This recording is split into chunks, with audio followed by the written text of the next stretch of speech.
Sir வணக்கம் sir. வணக்கம். Sir இப்ப ஜூன் மாசத்துல பாத்தீங்கன்னா, தங்கத்தோட விலை கிட்டத்தட்ட ஒரு பவுனுக்கு ரூ. 10,000 குறைஞ்சது. ஜூலை மாசத்துலயும் இதே வீழ்ச்சி இருக்குமா? ஜூலை மாசத்துல தங்கத்தோட ரேட் எப்படி இருக்குங்க சார்?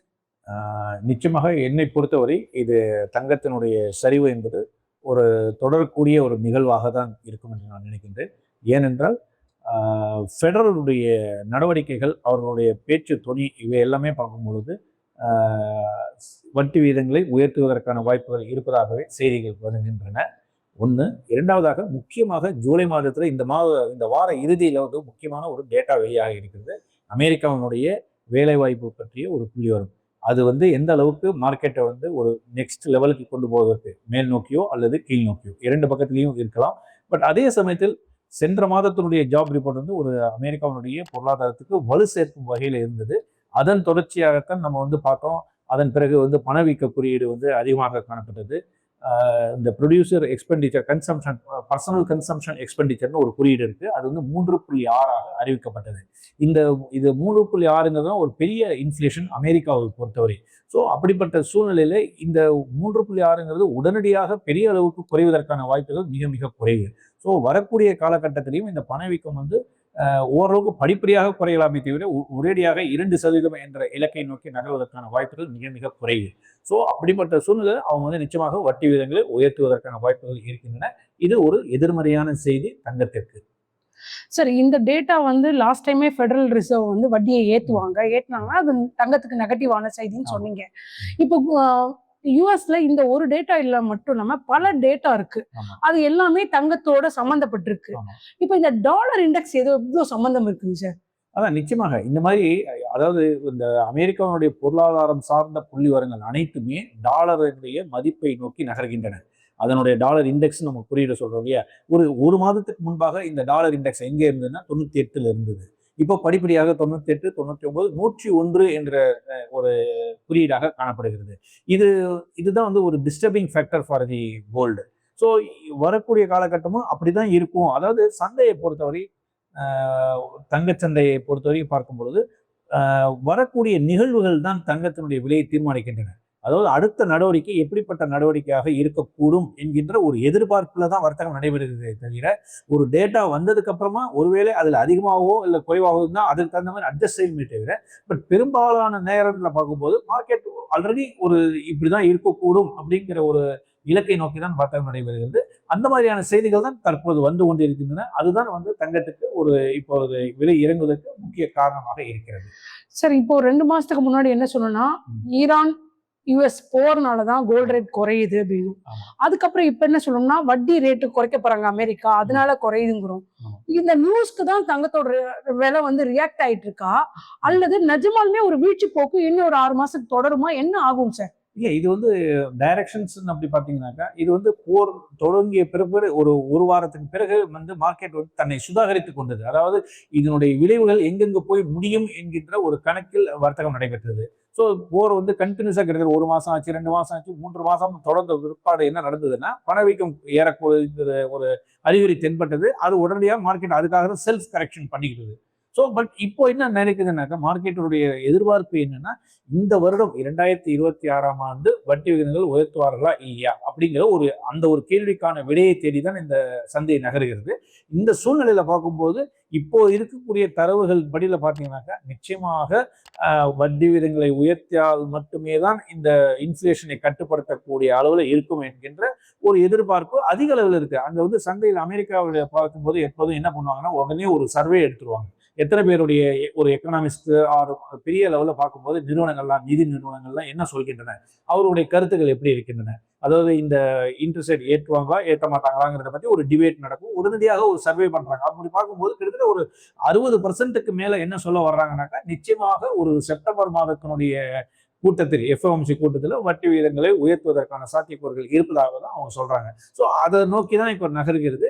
இப்போ என்ன அடுத்தது, இதனுடைய அடுத்த கட்ட ஒரு சரிவு எப்போது இருக்கும் என்றால், இது செப்டம்பர் மட்டும்தான் ஏற்றுவார்களா அல்லது அதுக்கு அடுத்த வரக்கூடிய ஒரு நவம்பர் டிசம்பர்ல வரக்கூடிய கூட்டத்திலையும் மற்றும் மீண்டும் ஒரு முறை இந்த வட்டி விகிதங்களை உயர்த்துவார்களா என்பதை பற்றி இந்த சந்தை வந்து கூர்ந்து கவனிக்க ஆரம்பித்து விடும். ஸோ மார்க்கெட் எப்போதுமே ahead of the news. So இந்த ட்ரெண்டை பார்த்தாக்கா நிச்சயமாக ஒரு சரிவை நோக்கி செல்லக்கூடிய ஒரு காலகட்டமாக தான் நான் பார்க்கின்றேன். சார் நீங்க வந்து சொல்றீங்க கோல்ட் ரேட் வந்து இன்டர்நேஷனல் மார்க்கெட்ல குறைஞ்சிக்கிட்டே வருதுன்ட்டு. ஆனா இந்தியன் மார்க்கெட்ல நீங்க சொல்ற மாதிரி பெருசா குறையல. ஓகே 80,000 ரூபாய் வரும் ஒரு பவுன் நீங்க. இன்னும் 1,00,000க்கு கீழவே வரல. ஓகே இங்க இருக்க ஜுவல்லரிலாம் என்ன சொல்றாங்கன்னா 1,00,000க்கு கீழலாம் வரதுக்கு வாய்ப்பே இல்லைன்றாங்க. அப்ப தங்கத்துல என்ன நடக்குதுங்க சார்? இன்டர்நேஷனல் மார்க்கெட்ல குறையுது. இங்க விலை குறையல. என்ன நடக்குதுங்க சார்? இல்ல இங்கே விலை குறைந்திருக்கிறது. ஆனால் அந்த வீழ்ச்சி வந்து அதை ஒப்பிட்டு பார்க்கும்போது நம்முடைய இங்கே விலை சரிவுங்கிறது கொஞ்சம் கம்மியா இருக்காது. Because of rupee versus dollar. டாலருக்கு நிகராக இந்திய ரூபாயினுடைய மதிப்பு வீழ்ச்சி அடைந்து காணப்பட்டது. ஒரு 88ல இருந்து தொடர்ச்சியாக 95, 96 கிட்ட வந்ததுனால இந்த ஒரு இறக்கம் காணப்பட்டது. பட் எனக்கு என்னமோ இந்த ருப்பியினுடைய இறக்கம் வந்து ஓரளவுக்கு கட்டுப்படுத்தப்பட்டு விட்டதாகத்தான் நான் நினைக்கிறேன். இதற்கு பிறகு ருப்பியினுடைய மூவ்மெண்ட் வந்து டவுன்வர்டில் இருப்பதற்கான வாய்ப்பு குறைவாக இருக்கிறது. That be the case. அப்படி இருக்கும்போது உலக சந்தைகள் இறங்குகின்றன. ருப்பி வந்து இனிமேல் வீழ்ச்சி அடையாது என்ற போக்குல ஒருவேளை 92, 93 போனாக்கா இந்த விலை இந்திய விலைகள்ல பார்க்கும்போது நிச்சயமாக மற்றும் மேலும் நான் எதிர்பார்க்கக்கூடிய கிட்டத்தட்ட ஒரு 80,000 அல்லது 90,000 என்கின்ற ஒரு இலக்கை நோக்கி நகர்வதற்கான வாய்ப்புகள் நிறைய இருக்கின்றன. சார் இப்போ இன்னொரு கொஸ்டின். இப்போ ஆல்ரெடி கோல்ட ரிசர்வ் வங்கிஸ் எல்லாருமே வாங்கி வச்சிருக்காங்க. அவங்க வந்து அவங்களோட போர்ட்ஃபோலியோல 10 to 15% வரைக்கும் வச்சிருக்காங்க. அதோட வேல்யூவை இன் ஃபியூச்சர்ல ஏறும்போது அதை புதுசா அவங்க தங்கம் வாங்கினாலுமே தங்கத்தோட வேல்யூ ஏறும். அப்போ கோல்டோட ரேட் ஆட்டோமேட்டிக்கா ஏறும் அப்படின்னு சொல்றாங்க. லாங் ரன்ல கோல்டோட ரேட் ஏறும்போது ஷார்ட் டேர்ம்ல என்ன ஆகும் சார்? ஷார்ட் டேர்ம்ல வந்து அதுதான் அதனால தான் நம்ம வந்து குறிப்பாக நம்ம சொல்லக்கூடிய ஒரு செய்தி என்னன்னாக்கா ஒரு ஒரு நிகழ்வுக்கும் நம்ம வந்து ரியாக்ட் பண்ணிட்டு இருந்தோம்னா நம்மளால வந்து ஒரு ஒரு முடிவை தீர்க்கமான முடிவை எடுக்க முடியாது. ஸோ நம்முடைய ஒரே ஒரு ஒரு சிறு முதலீட்டாளர் அல்லது ஒரு குறைந்த அளவில் நம்மளுடைய முதலீடுகள் இருக்கும்போது நம்ம வந்து பெரிய அளவில் செய்திகளை உள்வாங்கி கொண்டு தான் நம்மளுடைய நகர்வுகளை நம்ம வந்து முடிவுகளை எடுக்கின்றோம். அந்த மாதிரி இல்லாமல் சிப்பு முறையில தான் வந்து நம்மளால வந்து சேமிக்க முடியும்னு நான் நினைக்கின்றேன். அது வந்து அப்போதான் நம்முடைய எல்லா காலகட்டத்திலையும் நம்மளால அதனுடைய பங்களிப்பு நம்மளால இருக்க முடியும் நான் நினைக்கின்றேன்.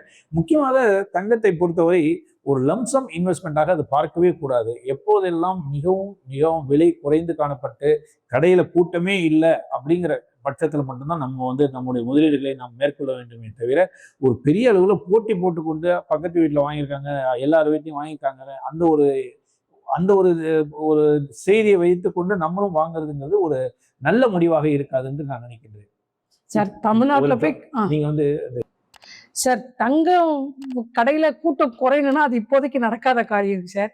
சார் அப்புறம் இன்னொரு கொஸ்டின் என்னன்னா மோடி வந்து ஒரு 2 மாசத்துக்கு முன்னாடி தங்கம் வாங்குறத கொஞ்சம் குறைச்சிக்கோங்க, அதுதான் இந்தியாவோட பொருளாதாரத்துக்கு ரொம்ப நல்லது அப்படின்னாரு.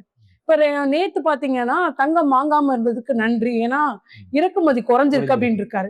இதுல உண்மை நிலவரம் என்னங்க சார்? மக்கள் நிஜமாலுமே தங்கம் வாங்காம ஸ்டாப் பண்ணிட்டாங்களா? இல்ல இது வந்து இன்னொன்று என்னன்னா ரீசைக்ளிங் கோல்டு வந்திருக்குன்னு சொல்றாங்க. தட் மீன்ஸ் என்னன்னாக்கா நம்மள்ட்ட கையில இருக்கிற தங்கமே வந்து எப்போ 50 வருடத்துக்கு முன்பாக வாங்கியிருக்கலாம். இல்ல வீட்டுல பெரிய அந்த காலத்துல வாங்கக்கூடிய தங்கத்தை வந்து இப்போ நல்ல விலை கிடைக்கும் போது அதை வந்து எக்ஸ்சேஞ்ச் பண்ணிட்டு புதுசா மாத்திக்கலாங்கிற மாதிரி அந்த மாதிரியான ஒரு நுகர்வோருடைய மனப்பான்மை மாறி இருக்கலாம்.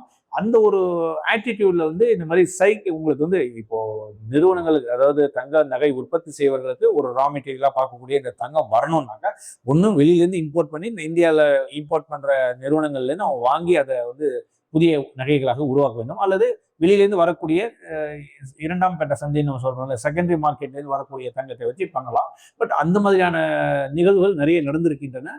அந்த இன்ஃப்ளோ வந்ததுனால தான் உங்களுக்கு இந்த அளவுக்கு அது வந்து இம்போர்ட் வந்து குறைஞ்சிருக்குங்கிறது டேட்டா நமக்கு தெரியப்பட்டு வருகிறது. இது ஒரு நல்ல செய்தி தான் நம்ம வந்து பார்க்கணும்.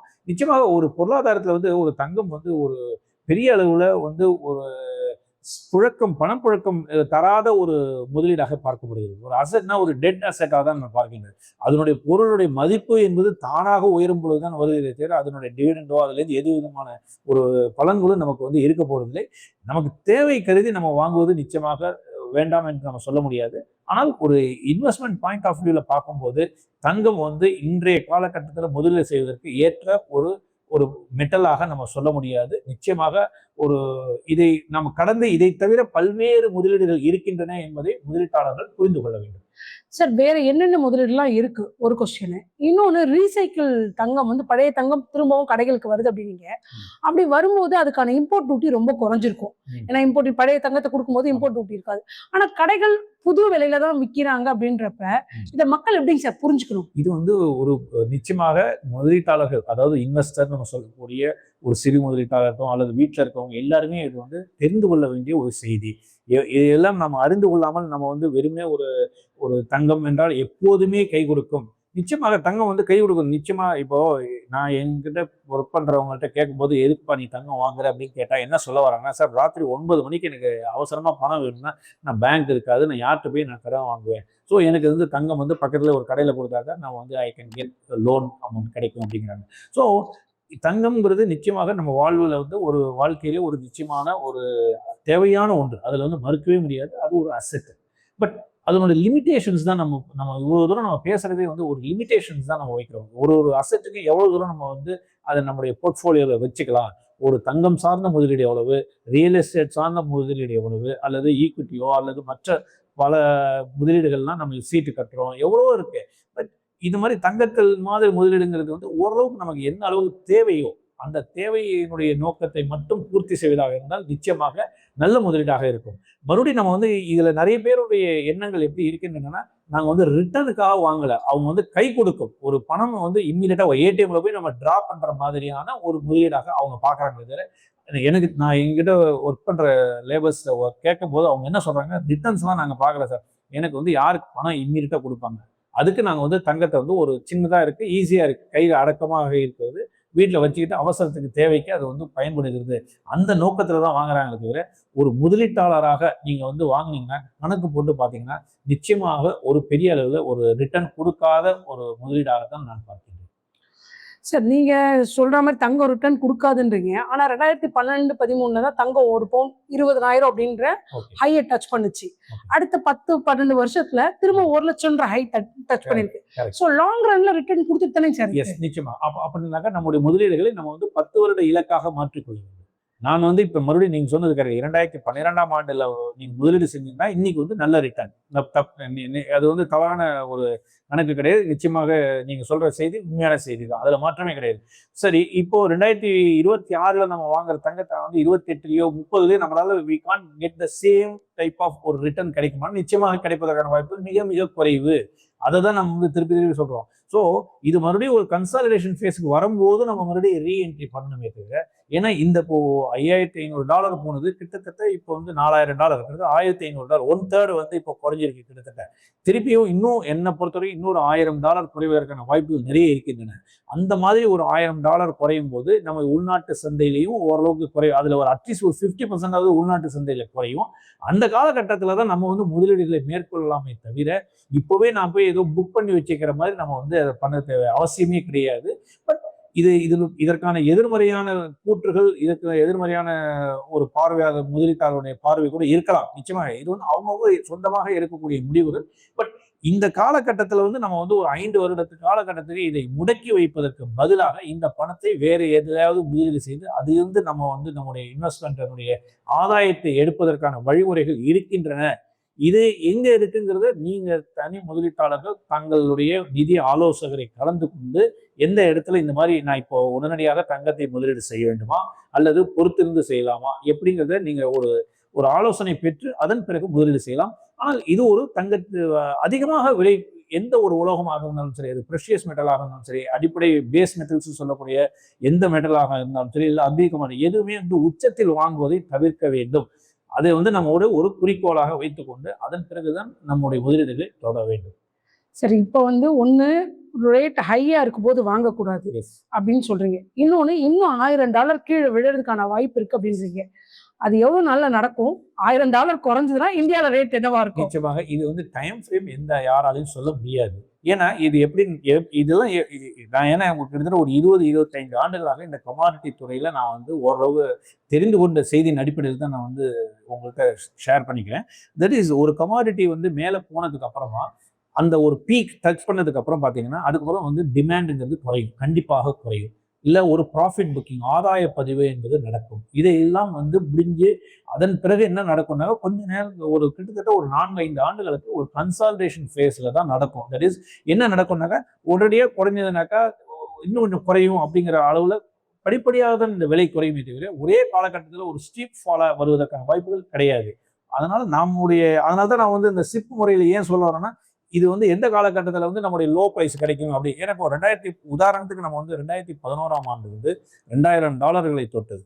அதன் பிறகு பார்த்தீங்கன்னா 2015, 16, 17 பார்த்தீங்கன்னா கிட்டத்தட்ட $1047, 50% கிட்டத்தட்ட வந்து தங்கத்தினுடைய விலை சர்வதேச சந்தையில சரிந்து காணப்பட்டது. ஸோ அதனுடைய தாக்கம் அதுக்கு பிறகு ருப்பியினுடைய வீக்னஸ் இருந்ததுன்னு வச்சுங்க, இல்லைன்னா கூட. பட் அந்த மாதிரியான ஒரு காலகட்டம் இருக்கு இல்லையா, ஒரு உலக சந்தையில 50% சரிந்தால் இந்திய சந்தையில கிட்டத்தட்ட ஒரு 20லிருந்து 25% சரிவதற்கான வாய்ப்புகள் நிறைய இருக்கின்றன. ஸோ அந்த மாதிரியான காலகட்டத்தில் நம்முடைய முதலீடுகளை மேற்கொள்ள வேண்டும். அதை நாம் புரிந்து கொண்டு ஒரு நீண்ட கால இலக்காக இப்போ வாங்குனீங்கன்னா ஒரு 10 வருடம் கழித்து தான் உங்களுக்கு வந்து ஒன் டைம் ரிவார்டா தான் கொடுக்குது. இப்போ கூட தங்கத்தினுடைய 2026ஆம் ஆண்டு எப்படி ரிட்டர்ன் கொடுத்ததுன்னா, கிட்டத்தட்ட கடந்த சில ஆண்டுகளாக ஒரு 4, 5, 6 ஆண்டுகளாக பார்க்கும்போது எந்த விதமான ரிட்டர்னும் கொடுக்கல. ஆனா சேர்த்து வச்சு ஒரே வருடத்துல உங்களுக்கு வந்து ரிட்டர்ன் கொடுக்குது. ஸோ இந்த இதே மாதிரியான ஒரு பெரிய ரிட்டர்ன் கொடுக்கணும்னா it will take some time. So நம்ம வந்து பொறுத்திருந்து பண்ணணும். அதனால தான் சிப் முறை தான் சிறந்தது. அது ETF அல்லது தங்க காயின்களோ அல்லது ஆபரண நகைகளோ அது எதுவாக இருந்தாலும் தங்களுடைய தேவையை கருதி அதன் அடிப்படையில் முதலீடு செய்ய வேண்டும். Thank you very much sir. Thank you.